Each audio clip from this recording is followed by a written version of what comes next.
Hello, welcome back to the channel. Today I am doing summer recommendations or books that I feel like remind me of summer, and then I'm also going to do a little bit of a summer TBR. Probably won't follow it because I have a bad track record with TBRs, but we're just doing it for the video. Let's do this thing. First, I'm going to do summer recommendations for you. I have quite the selection here of recommendations, so you could just choose whatever you fancy. First, I'm going to say Joan Didion, The Year of Magical Thinking. I don't know if it's just this book or if all of Joan Didion. I just feel like she's a summer girl. She was. Rest in peace, Joan Didion. I would recommend this one. I think just because of the content, it is dealing with grief, and I know a lot of people associate with like grieving during like the holiday season, like winter. But I would suggest this during the summer because seasonal depression is not hitting as hard.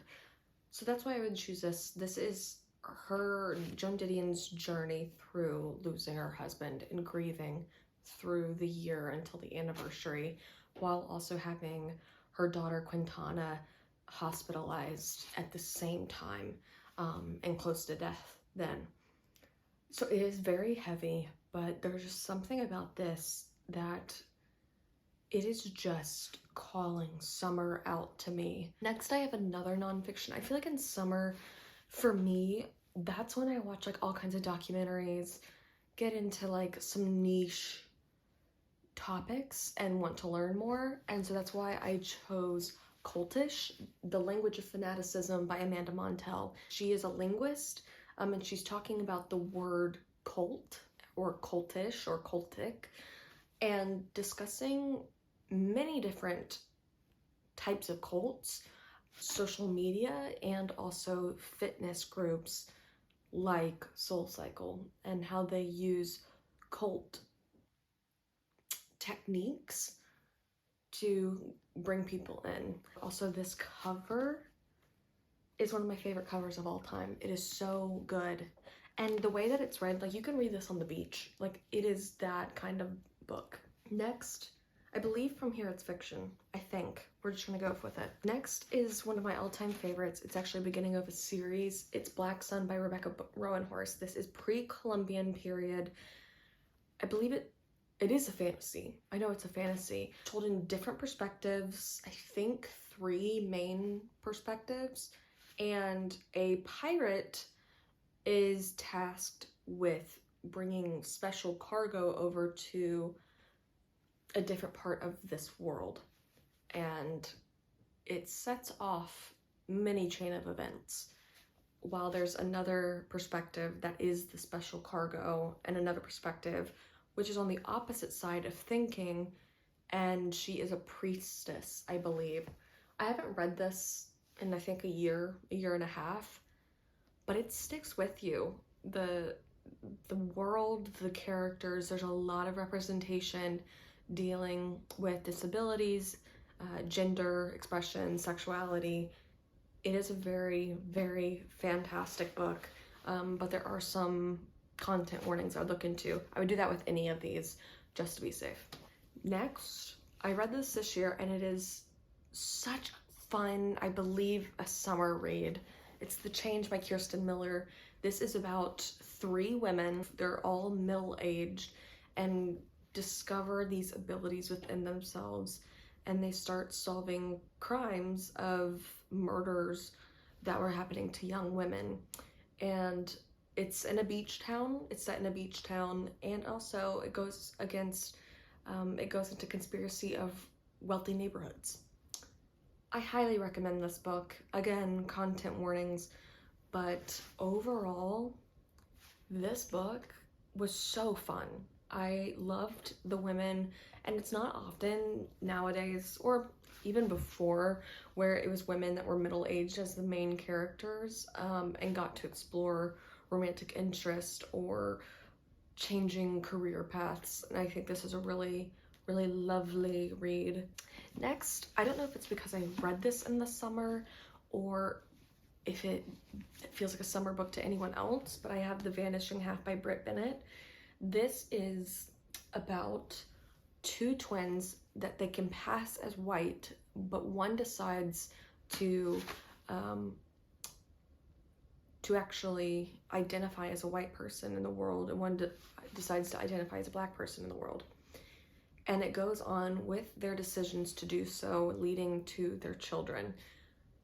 Again, this book, I really want to reread it soon because the topic at hand is so fascinating.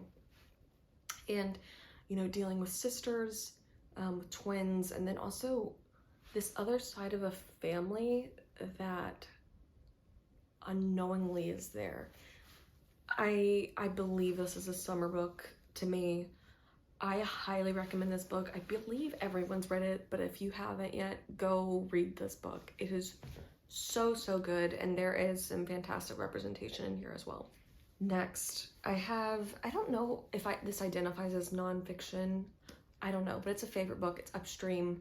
It's the selected essays by Mary Oliver. I love a collection of essays I've discovered. I think it's a new favorite thing of mine, due to some that I've read in the past year. But this one is, I don't even know. So I'm just going to read the beginning of the synopsis. It says, "So begins Upstream, a collection of essays in which revered poet Mary Oliver reflects on her willingness to lose herself within the beauty and mysteries of the natural world and the world of literature." Seems like summer. There's a couple in here that, I think there's two. There's two that I have that I've marked when I first read it. And it just makes me absolutely think of summer. So the first one is called Of Power and Time. And then the second one is it's in the chapter 2 short ones, but it's number 2, Ropes. That one, I wrote it down here, one of my fave pieces of writing ever, because it is absolutely incredible. Highly recommend this one. I think Mary Oliver, she's like one that you can read all year round, but the way that she talks about nature in this really makes me think summer. Finally, I have a middle grade.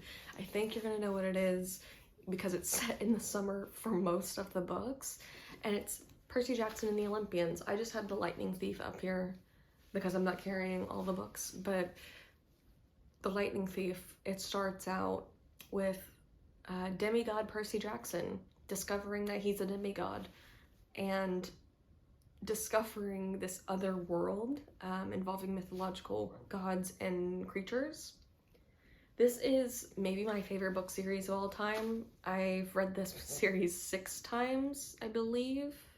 I think I'm on my 6th reread. I absolutely adore this series. If you have not read it, please read it. You are missing out on something wonderful and magical.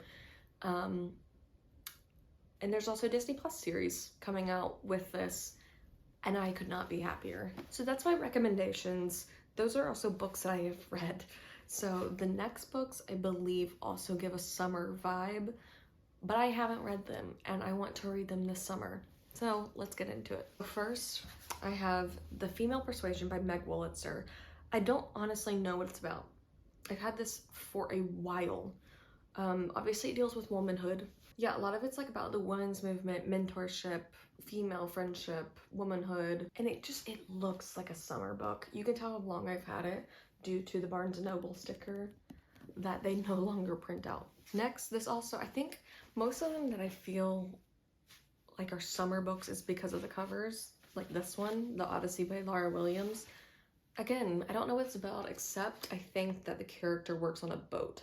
But yeah, this is like screaming a summer book. I've also had it on my shelf for a while, so I'd like to read it very soon. Next, I have Maps of Our Spectacular Bodies by Maddie Mortimer. This is about a woman going through now discovering that she has a disease. Yeah, it just talks about discovering an illness within you and having to live with that, and also how other people in your life are affected by it as well. I honestly have not, wow, I can't speak. I honestly haven't heard much about people talking about it, but I think that's a good thing so I can be able to decide my own feelings on this. Next, I actually got this at the Strand when I was in the city for Christmas. Art is Life, Icons and Iconoclasts, Visionaries and Vigilantes, and Flashes of Hope in the Night. Sorry, a dog hair, by Jerry Saltz. This, again, just screams summer. I don't know if it's because I love learning art history in the summer, but that could be it. But this, again, it also just helps me feel like an intellectual.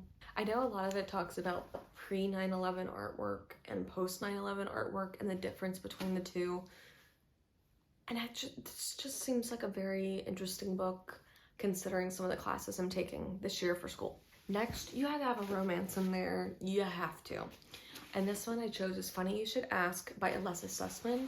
This, I believe, is inspired by this interview that Chris Evans had where he spent the day with an interviewer and people were beginning to speculate that they fell in love on those dates.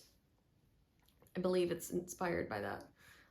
But this one, they have an interview, it goes viral, and then it takes place years later, 10 years later, and you see the difference in the interviewer and the celebrity's life, and it's in a way trying to save both the interviewer's career and the celebrity's career. I haven't read a good romance recently, and I need to. Next, it's again because of the cover. It looks like summer. It's Popiso by Leonie Ross. This book I've heard 50-50 on. Some people love it, some people hate it. I'm hoping in the club of loving it because I've only had one favorite this year.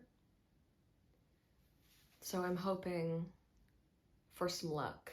Next, again, because of the cover, A Tale for the Time Being by Ruth Ozeki. All I know is that this is about a couple different characters and their perspectives. One is a girl named Nao who lives in Tokyo, and she is talking to her great-grandmother who is a Buddhist nun and learning her story. And then you also have a character named Ruth, who I believe is supposed to be like the author, and finds this lunchbox on the beach that has Nao's diary in it that has the story of her great-grandmother. So many people have hyped up this book. So I hope I also love this. This, again, it's giving a beach read or like reading at the lake.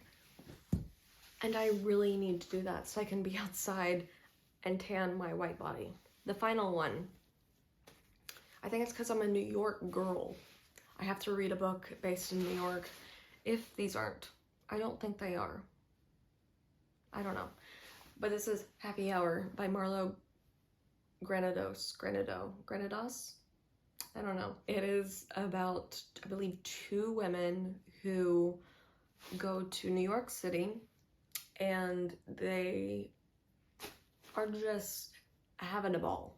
They have no money, so they decide to sell stuff during the day and they party at night and then get money from people at night as well to survive living in the city. This just seems like a romp, and I cannot wait to read this soon. I think I need to have like a glass of wine or something with this and just enjoy being a woman, you know what I mean? But that is my summer recs and summer TBR. The summer vibes are vibing. I hope you enjoy these books. I hope you like the recommendations. I love giving recommendations, even mostly it's unsolicited. I hope you enjoy this TBR. Hope you enjoy my recommendations, and I hope you enjoyed this video. Hope you stay healthy. Hope you stay safe, and make sure to take your medicine if you haven't already done it today. I'll see you next week.